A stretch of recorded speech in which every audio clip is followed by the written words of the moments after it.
People thought I was out of my mind. And honestly, standing in front of that crumbling, boarded up house on the edge of Millfield Road, with weeds swallowing the porch and paint peeling off the walls like old skin, maybe I was. But I raised my hand at that auction anyway. And for exactly $100, that broken down house became mine. My name is Clara, and at 31 years old, I had nothing left to lose. 6 months before that auction, my life had looked completely different. I had a good job, a man I loved, and a future I believed in. Then, in the span of 3 weeks, I lost all three. My company downsized and handed me a cardboard box. My boyfriend of 4 years packed his things without a single real explanation. And the apartment we shared, the one in my name, got swallowed up by bills I could no longer pay alone. I moved into my mother's spare room with 2 suitcases and a silence I didn't know how to explain. It was my mother who showed me the auction listing, a foreclosed property, condemned by the county, untouched for nearly 40 years. Minimum bid $100. "Clara," she said, sliding her laptop across the kitchen table, "this could be your new beginning." I almost laughed. The photos showed a house that looked more like a wound than a home. Broken windows, a collapsed section of the back roof, a front door nailed shut with wooden planks like someone had sealed it deliberately, like they never wanted anyone going inside. But something in me felt pulled toward it. I can't explain it even now. It was like the house was waiting, like it had something to say, and it had been waiting decades for someone willing to listen. I won the bid on a Tuesday morning. By Thursday, I was standing on that porch with a crowbar and a pair of work gloves, prying those planks off the front door, one by one. The smell that hit me when I stepped inside was thick. Old wood, damp stone, and something else underneath it all. Something I couldn't name. Every floorboard groaned beneath my feet.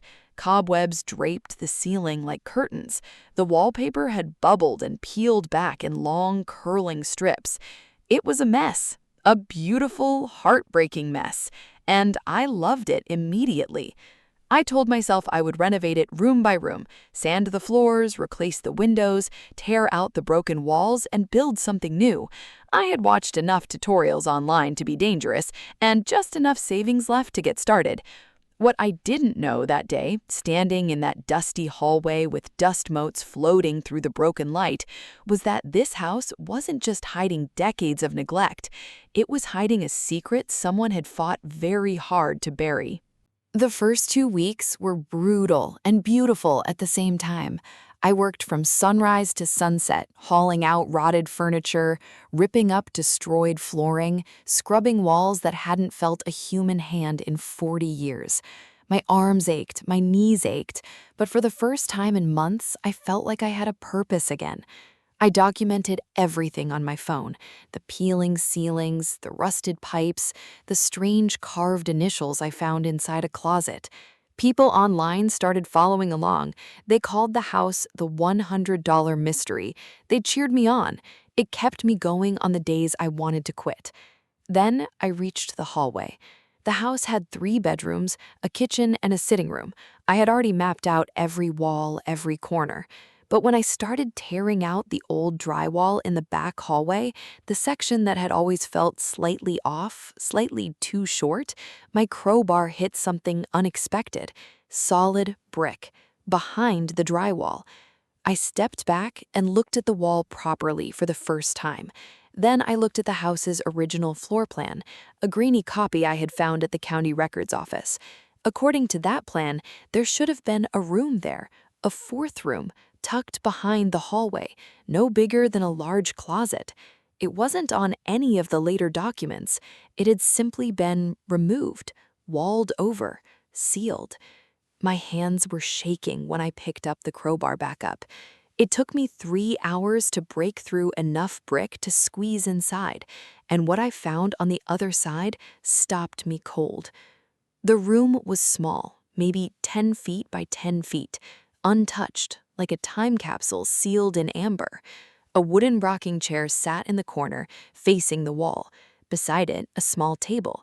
On the table, a rusted tin box, a stack of handwritten letters tied with faded ribbon, and a photograph. I picked up the photograph first. It showed a woman, young, maybe mid-20s, with dark eyes and a quiet smile. She was standing in front of this house, my house, on what looked like a summer day. Written on the back in careful cursive, Eleanor, 1962. My throat tightened. I opened the tin box with trembling fingers. Inside were documents, legal papers, a property deed, and a letter addressed to no one, or perhaps to whoever was brave enough to one day break through that wall. I sat down in that small, sealed room and read. Eleanor had lived in this house with her husband, a man named Robert Aldrin. According to her own words, she had discovered that Robert had been systematically transferring her family's inherited property, land her grandmother had left her, into his own name, quietly, legally, piece by piece over the course of their marriage. When she confronted him, he had her declared emotionally unstable, had her removed from her own home, had her signature forged on documents that signed away everything she had ever owned. She had hidden these papers, the real ones, the proof, inside this sealed room before they took her away. She had trusted that one day someone would find them. If you are reading this, please don't let him win. He counted on silence. Don't give it to him. I sat in that small, sealed room for a long time. I couldn't speak, I couldn't move, because Eleanor wasn't just a stranger from the past. She was me, and I understood her completely. I did not put those documents back in the tin box. I photographed every single page. I contacted the County Historical Records Office. I reached out to a local journalist who covered property fraud cases, and through careful research over the following weeks, I traced Eleanor Aldrin's living descendants, a granddaughter named May, living 3 towns over, who had spent years trying to understand what had happened to her grandmother's estate. May wept when I called her. She told me Eleanor had spent years in a care facility, dismissed and discredited, insisting that her property had been stolen. Nobody believed her. Robert Aldrin had died a respected man, his name on a building downtown, his family still well connected in the county. But Eleanor had known, and she had planned. Those documents May and I brought to a property attorney were old, but they were legally significant. There were ongoing land rights attached to that original estate, and the proof of forgery Eleanor had carefully preserved changed everything. It didn't undo 40 years of silence. It didn't give Eleanor back the life that was taken from her, but it gave May her grandmother's name back. It put the truth on record, and it cracked open a story this town had buried for decades. The local paper ran it on the front page. May came to see the house on a warm Saturday morning.